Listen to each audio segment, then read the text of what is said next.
you love me still. Whoa. Like Israel on the shore, all I see is crashing waves. But like Israel on the shore, through the wild you make a way. I will go where you go, I will stay where you stay. Whoa.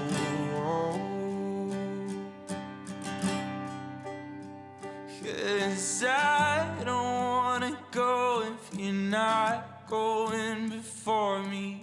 I don't wanna go if you're not going before me. I don't wanna go if you're not going before me. I don't wanna go.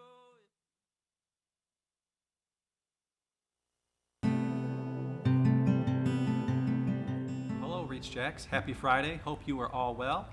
John Chambers here. I get an opportunity and the privilege to go over 2 Chronicles 18 through 20. And I get to talk a little bit about one of my favorite names in the Bible. He may not be the best guy in the Bible, but the name is super cool, Jehoshaphat. Some say Jehoshaphat. Maybe this is tomato. However, I don't think I've ever heard anybody ever say tomato. So I'm going to just say Jehoshaphat. I'm going to go with that. We like the name so much. My wife and I jokingly had talked to our daughters and said, hey, listen, if you ever have sons, Jehoshaphat could be a cool name, maybe a middle name. We did get some eye rolls. I doubt it will happen, but maybe there's still a chance. The name is super cool. The name actually means the Lord judges, which is super interesting as we kind of read through these chapters. I don't know if he actually knows what his name means. So as I digress, we get into this. Chapters 18 through 20 basically covers most of the reign of Jehoshaphat. We definitely know him from yesterday in chapter 17, but we also know him from about a month ago in 1 Kings. 1 Kings 15 through 24, we found out he was a successor to his father Asa, which is also a great godly man. But then it goes a little further. We know from 1 Kings 22, 1 through 50 is more about the chapters we're reading today. It's kind of the same thing, so if some of this sounds familiar, it's a lot about his life. So as we get into it, I think for the most part, he was a great guy. But just like most of us, he wasn't perfect. And there's only one perfect guy in the Bible, and I think you all know who that is. But in verse 1, it starts off, he had a marriage alliance with King Ahab of Israel. So Jehoshaphat's son married Ahab's daughter, and it was a great peace alliance after 50 years of hostility. But I personally think it was more of a political move and maybe not the best move, as I will mention a little further. So in verse 2, as they do the alliance, Ahab goes to Jehoshaphat and he says, hey, listen, will you go up with me and fight against Ramoth Gilead? And he's like, sure, your people are my people. We'll definitely get into it. But a key point, he says, let's first seek the counsel of the Lord. And that was one of the things that really jumped off the page to me in this earlier part is, I think in everything that we do, we really need to do that. Now I'm talking to myself because I'll raise my hand. There's a brother that may be watching today. I even talked to earlier today that when things go crazy, I don't seek the Lord. It's a fault that we probably all have, and we're not perfect at that. But, whether you're doing huge purchases like a car, or maybe it's a house that you have, I would definitely seek the counsel of the Lord. But also in these crazy times, think about it, as we start going to different phases here with the current situation, as we go back to the workplace or we go back to church, and people are like, I don't know what to do. Should I stay? Should I go? These are the time when we definitely need to seek the counsel of the Lord as we go through this. And so, listen, I'm not perfect at it, but I definitely encourage this, and I know from the church we're saying the same thing. So definitely seek the counsel of the Lord as we go through these days. So let's fast forward a little bit here. Verse 5, it says, the king gathered up 400 prophets and basically trying to get counsel from them, saying, hey, should we actually go and do this battle? And of course, these 400 prophets are all saying, yes, go into it. We will be victorious. So it's like, okay, great. 400 people say, yes, do it. Maybe it's a good thing. But then, Jehoshaphat says, hey, well, isn't there someone else we can ask just in case, because these 400 weren't good enough? And so King Ahab is like, yeah, there's actually one guy, Micaiah. And he's like, yeah, well, we can talk to him, but unfortunately, I hate him, which I kind of chuckle at. He says that, but basically, he never speaks anything good about him and always evil, because a red flag, as I'll say many times in this, Ahab may not be the greatest guy. So they had someone go summon Micaiah. The messenger reaches out to him and says, hey, these other 400 prophesied that we should go ahead forward with this. And, Micaiah's like, well, listen, I'm not just going to fall in line and say what they're all saying. He says in verse 13, he said, the Lord lives, what my God says, I will speak. So fast forward to 16, he also says, I saw all of Israel scattered on the mountaintops as sheep that have no shepherd, and the Lord said, these have no master. Let each return to his home in peace. Okay, so starting to see some red flags here. So on verse 17 it says, and the king of Israel said to Jehoshaphat, did I not tell you he would not prophesy anything good about me? Kind of going back to what he says, never say anything good about it. So fast forward just a little bit, 18 through 22. I really want to read this and make sure that I say this properly, but it says, starting 18, and Micaiah said, therefore, hear the word of the Lord. I saw the Lord sitting on top of the throne, and all the hosts of heaven standing on his right hand and on his left. And he said, Lord, who will entice Ahab, king of Israel, that he may go up and fall at Ramoth Gilead? And one said one thing, and another said another. Then the Spirit came forward and stood before the Lord, saying, I will entice him. And the Lord said to him, by what means? And he said, I will go out, and I will be a lying spirit in the mouth of all his prophets. That's these 400 guys. And he said, you are to entice them, and you shall succeed. Go out and do so. Now therefore, behold, the Lord has put a lying spirit in the mouth of these prophets. The Lord had declared disaster concerning you. So my guess is that Ahab is probably, the Lord is not on Ahab's side. So this is not good when the Lord does this. So, and interesting enough, so Micaiah is basically not going to follow in line with everybody. He actually, for what he says, gets imprisoned and at one point gets slapped in the face. So this is not a good thing. Verse 27 goes on. Micaiah says, if you return in peace, the Lord has not spoken by me. And he said, hear all you people. So obviously, if he was to say that, then we know this is not true, because we find out later on, Ahab does not come back. So obviously some red flags here. So some points I wanted to put on this. So being equally yoked. So I would say, never get into business or an alliance like this with someone who's not equally yoked with you. Obviously, you have Jehoshaphat. He's trying to be a godly man. Not perfect, but he's trying to do good things. Whereas Ahab is not a great guy. He may be a successful military leader, so going into battle may seem smart with him. But think about this guy. He was one of the most evil kings of Judah, especially, let's go in here and say this, his wife. Oh, Jezebel.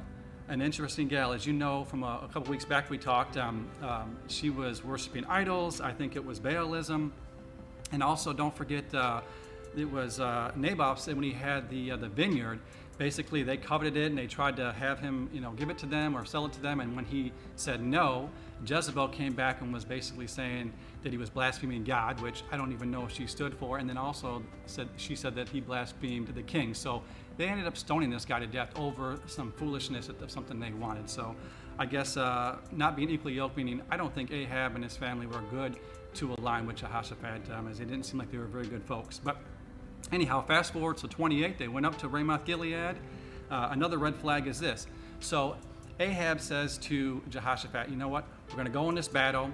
I'm going to disguise myself and I'm going to put on the armor, and you keep your robes on, and then we'll go into battle. And so I'm thinking to myself, okay, hold on for a second. You're going to put on some armor. Jehoshaphat, he's going to stay in the robes. And so knowing that the king of Syria is telling his people, listen, don't go for the small guys or the big guys, go straight for the king, right? So it's like, okay, he's wearing the robe, and now he's going to be the first guy to get taken. So as his captains, the king of Syria, as they go out against him, basically they see him in the robes, like, oh, there's our guy. They start charging towards him. So what happens? Jehoshaphat's like, hey, listen. He calls out to God and says, please help me. Fortunately, the Lord helps him, turns these folks away, and saves him. But then this is the interesting part, verse 33. So I don't know why this says a certain man. I almost think they should say a certain man of valor. They don't say this, but just a certain man draws his bow, and guess what? The king of Israel gets hit between the breastplate and the scale armor. So boom, arrow goes through to him, kills him, as we already know this from a month or so back. Obviously, he tells his chariot driver, hey, let's get out of here. I'm wounded.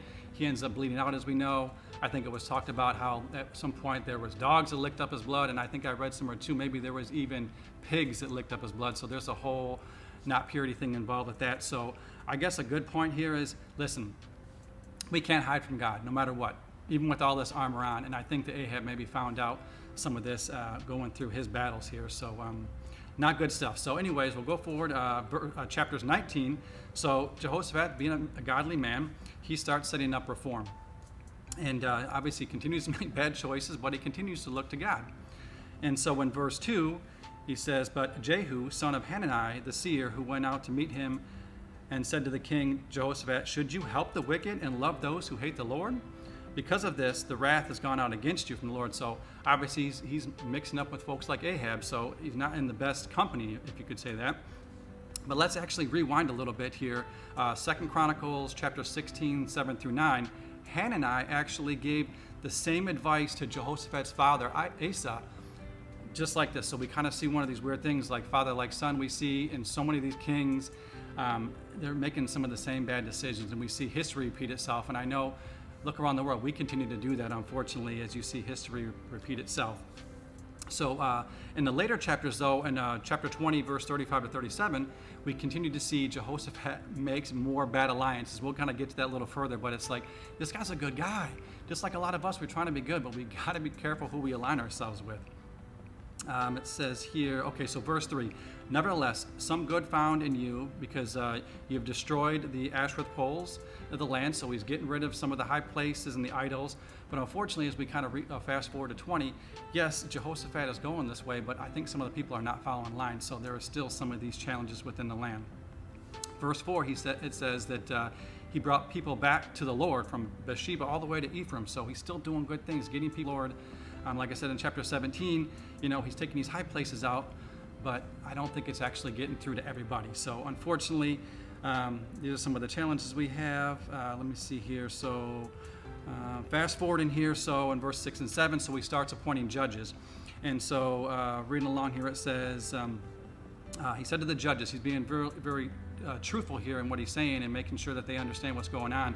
Being these judges, he says in verse 6 and 7, consider what you do as a judge, for not by man, but for the Lord. He is with you in giving judgment. Now then, let the fear of the Lord be upon you. Be careful what you do, for there is no injustice with the Lord our God, or partiality, or taking bribes. So he's being very serious about this, and then he goes on. He says the same thing to the Levites, priests, and heads of families that he appoints. So he's setting the foundation here, like, hey, this is serious. You need to do things right. So we get into chapter 20. And Jehoshaphat, it's basically about his prayer, and we'll see his demise. But in verse 1, it says, after this, the Moabites, Ammonites, and some of the Meunites come against Jehoshaphat for another battle. So here we go again, another battle. How is this going to work out for him? Basically, some men came in and said, hey, these multitudes are coming from Edom. We can't beat these guys. So the first thing, Jehoshaphat being a God-fearing man, so what does he do? He starts doing a fast. Then he does a prayer, and it says in verse 3 that he was afraid to seek the face of the Lord. He proclaimed a fast through all the land of Judah. He prayed out, he says to the Lord, will you not execute judgment? We are powerless against this great horde that is coming. We do not know what to do. Help us, right? The Lord speaks to them through Jahaziel, and he says, listen, all Judah and the inhabitants of Jerusalem and King Jehoshaphat, thus says the Lord to you, do not be afraid, do not be dismayed for this great horde, for the battle is not yours, but God. So God's got him on this. He goes on to saying, go ahead and stand up against them. I'll be with you. Stand firm in your position. So obviously, they go up against them. The Lord's there. They start singing praises to the Lord, which obviously is a good thing. Of course, I support that. It says in verse 22, the Lord set an ambush against the men of Ammon and Moab and Mount Seir who had come against Judah, so they were routed. They had great victory in this battle. It goes on to say there was a huge spoil. It took 3 days to pick it up, and I guess eventually they're like, listen, this is all we can carry. We're done. So they got great spoil, which is great for them. And it goes on in verse 29, and the fear of God came on all the kingdoms of the country, and they heard that the Lord, that they had fought against the enemies of Israel. So now everybody's here and listen, this God is for real. This is the true God, which is a great thing. But then my boy Jehoshaphat creates another poor alliance. In verse 35, it talks about Jehoshaphat, the king of Judah, joined Ahaziah,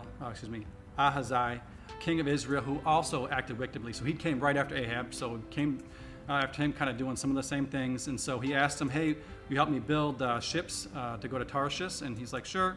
So in verse 37 it says, then Eleazar prophesied against Jehoshaphat, saying, because you have joined Azer, the Lord will destroy what you have made, and the ships will be wrecked, and we're not able to go to Tarshish.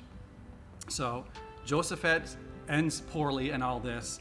A couple of points. I see all this. Like I said, he's a great guy trying to do good things, but I think he continues to align himself with the wrong folks. So whether you're my age and meeting friends out there, or you're in school and trying to get into certain crowds, listen, it's not about trying to be the cool folks. You need to align yourself with godly people. And it's kind of wild. So, we can point out the fact that, we call out to God when we're in trouble.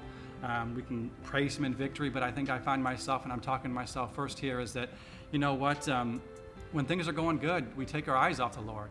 And that should be the time when we should really praise. And I think that, we start doing our own thing and think we can do things in our own flesh, and we can't. I think we can't do anything without Him.